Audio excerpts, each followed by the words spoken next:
Welcome dear students to our third lecture on graph. Today we are going to discuss the quadratic equations. Okay.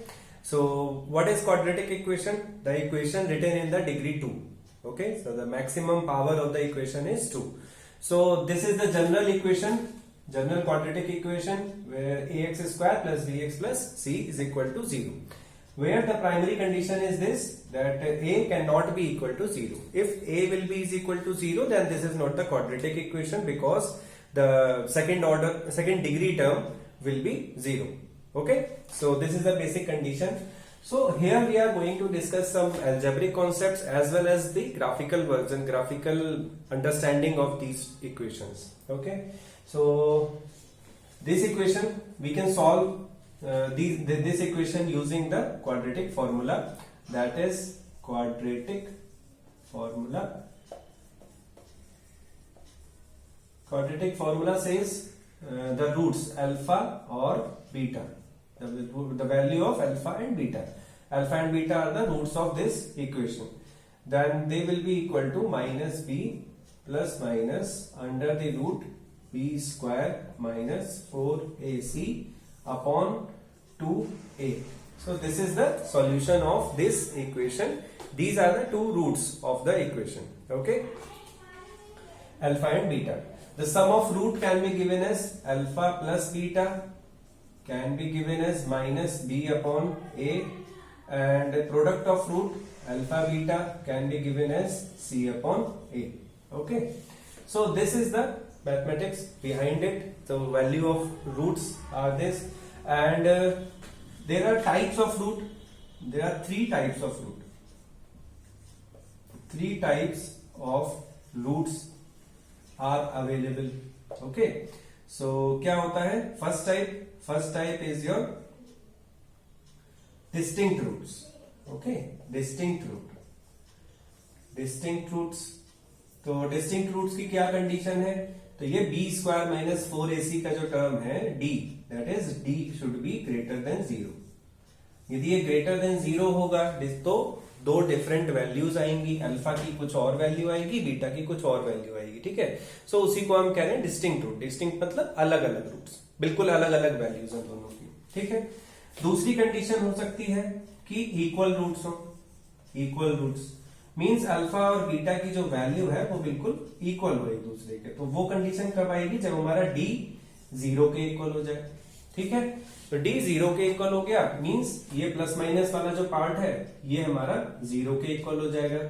ठीक, तो कौन सा root बचा रह जाएगा? Minus b upon 2a. सिर्फ एक ही रूट बचा रह जाएगा, that will be equal roots. Okay, and third condition says that D is less than 0. Okay, so इसको हम कहते हैं कॉम्प्लेक्स रूट्स. सो ये जो 11th और 12th क्लास में बच्चे हैं उनको ये बात पता होगी अच्छे तरीके से कि कॉम्प्लेक्स नंबर्स क्या होते हैं. 11th 12th में आपने पढ़ा है. ठीक है, तो कॉम्प्लेक्स नंबर्स बेसिकली यहीं से ही बने, यहीं से ही उसका जनरेशन भी हुआ. ठीक है, कॉम्प्लेक्स रूट्स जहां पे अंडर रूट में कुछ ऐसा लिखा हुआ हो जो नेगेटिव क्वांटिटी हो. ठीक है, तो अंडर रूट में नेगेटिव क्वांटिटी रियल एक्सिस पे तो भाई देखो बन नहीं सकती, क्योंकि रियलिटी में जो अंडर रूट का डोमेन है यदि कुछ ऐसे लिखा है अंडर रूट एक्स, ठीक है, तो एक्स की कंडीशन क्या है? Greater than equal to 0. ये होना चाहिए. ठीक, अदरवाइज एक्स लेस देन 0 नहीं हो सकता, तो वो रियल डोमेन में नहीं रह जाता, तो फिर वो कहां चला जाता है? कॉम्प्लेक्स डोमेन में चला जाता है, इमेजिनरी नंबर बन जाता है. ठीक है, तो उसको हमने डिफाइन भी किया है. आई की वैल्यू कुछ ऐसे ही हमने डिफाइन भी करी थी. ठीक, तो इसको हम बाद में कंसीडर करेंगे. कॉम्प्लेक्स नंबर्स जब पढ़ेंगे तब हम इसको पूरा देखेंगे कि भाई नेगेटिव में होगा तो क्या होगा. यहां पर अभी हम लोग क्या करेंगे? रियल डोमेन की बात कर रहे हैं, रियल नंबर्स की है हम बात कर रहे हैं, तो 1 और 2 कंडीशन जो है सिर्फ इस कंडीशन को हम देखेंगे. ठीक है, कि ये कैसे कैसे ग्राफ में प्लॉट होगी. क्यों? क्योंकि जो हम ग्राफ की स्टडी कर रहे हैं अभी तक, ग्राफ में हमने देखा एक्स वाई प्लेन की को हम ड्रॉ करते हैं.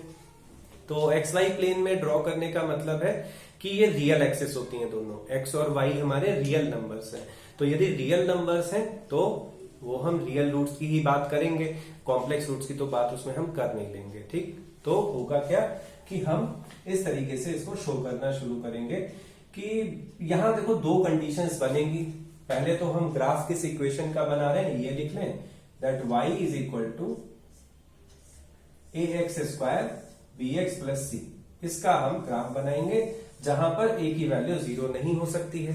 ठीक है, तो इस कंडीशन में दो पॉसिबिलिटीज हैं कि भाई ये एक पॉसिबिलिटी है जहां पर a की वैल्यू ग्रेटर देन 0, ठीक है, और दूसरी पॉसिबिलिटी है जहां पर a की वैल्यू लेस देन 0 हो। यदि a हमारा नेगेटिव में होगा तो एक अलग पॉसिबिलिटीज बनेंगी, और यदि a की वैल्यू ग्रेटर देन 0 है तो अलग पॉसिबिलिटीज बनेंगी। ठीक है, तो पहली कंडीशन का जो ग्राफ होगा वो कुछ इस तरीके का होगा।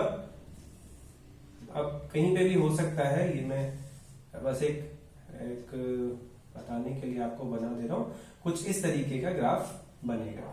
ठीक है, ये अल्फा होगा, यहाँ पे कंडीशन गिवन है दैट a की वैल्यू ग्रेटर देन 0 है। ठीक है, तो ये अपवर्ड फेसिंग पैराबोला बनेगा। और ये कौन सी कंडीशन हो गई? ये पहली कंडीशन हो गई जहां पे हमारे दो डिस्टिंक्ट रूट मिलते हैं, अल्फा और beta, two distinct roots are available. Okay, यदि इक्वल रूट्स हैं, सेकंड कंडीशन की हम बात करें तो सेकंड कंडीशन के केस में क्या होगा? ये बिल्कुल एक्सिस को टच करते हुए बनेगा यहाँ पर। ठीक है, ये एक्सिस को टच करते हुए बनेगा, upward parabola touching the axis. ठीक, तो ये इक्वल रूट्स की बात होगी। अब हम आते हैं, यदि a नेगेटिव में दिया हुआ है तो a नेगेटिव में यदि है तो हमारा इस तरीके से बनेगा, डाउनवर्ड फेसिंग पैराबोला बनेगा, और ये अल्फा होगा, ये बीटा होगा। ठीक है, और इसी केस में यदि रूट्स इक्वल है तो ये हमारा ग्राफ यहाँ पे बन जाएगा। ठीक है, तो ये जो इक्वल रूट है हमारा अल्फा बीटा, अल्फा यहाँ पे आ जाएगा, अल्फा हमारा यहाँ पे आएगा। तो अभी तक हमने किसकी बात करी? ये सिर्फ x की बात करी। ठीक है, अब हम y की बात कर लेते हैं कि भाई y एक्सिस में क्या क्या हो रहा है।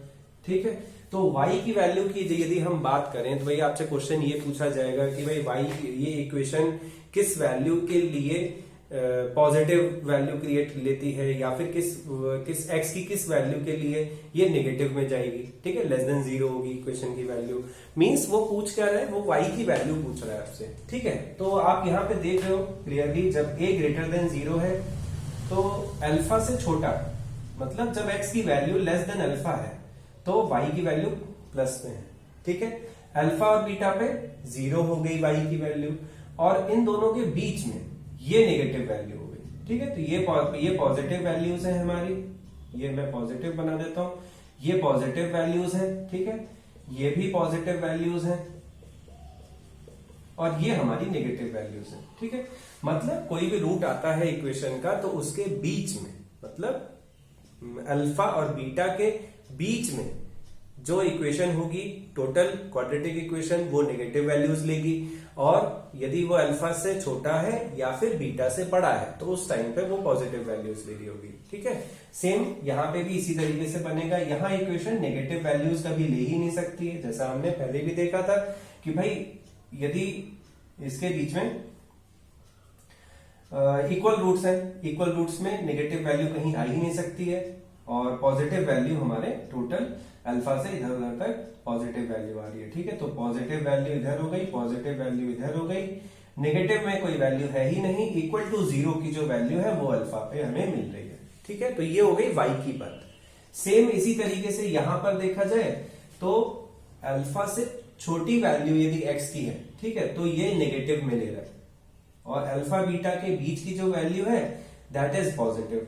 ठीक है, तो यदि a की वैल्यू लेस देन 0 है तो अल्फा और बीटा के बीच में पॉजिटिव होगा, बिल्कुल उसका रिवर्स हो जाएगा यहाँ पर।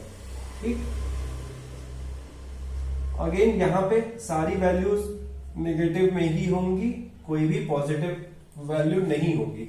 इक्वल टू 0 जो होगा वो हमारा अल्फा पर मिलेगा। ठीक है, तो ये तो बात हो गई फर्स्ट और सेकंड कंडीशन की। ठीक है, तो एक और ग्राफ भी बन सकता है जो कि वो एक्सिस को कट ही नहीं कर रहा होगा कहीं पर, वो हमारा थर्ड वाली कंडीशन है। ठीक है, वो इस तरीके का ग्राफ होगा जो हम लोग यहाँ पे बना लेते हैं, एक ऐसा ग्राफ जो कि एक्स एक्सिस को टच ही नहीं कर रहा है। ठीक है, किसी भी केस में वो एक्स एक्सिस को टच नहीं करता।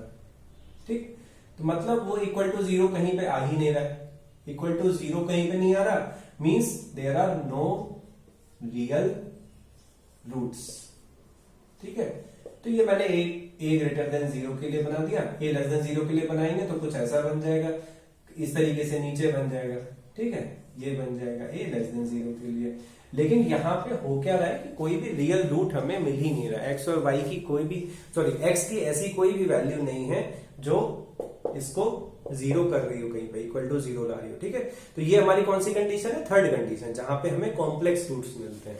ठीक है, तो ये ग्राफ्स आप बहुत अच्छे से याद कर लो, बहुत जरूरी है इनको करना। एक एग्जाम्पल के साथ में हम लोग इसको सॉल्व भी कर लेंगे सेकंड नेक्स्ट लेक्चर में, फिर और हमें इक्वलिटी के साथ मतलब सारी चीजें बहुत और क्लियर हो जाएंगी। Okay, so thank you for this concept.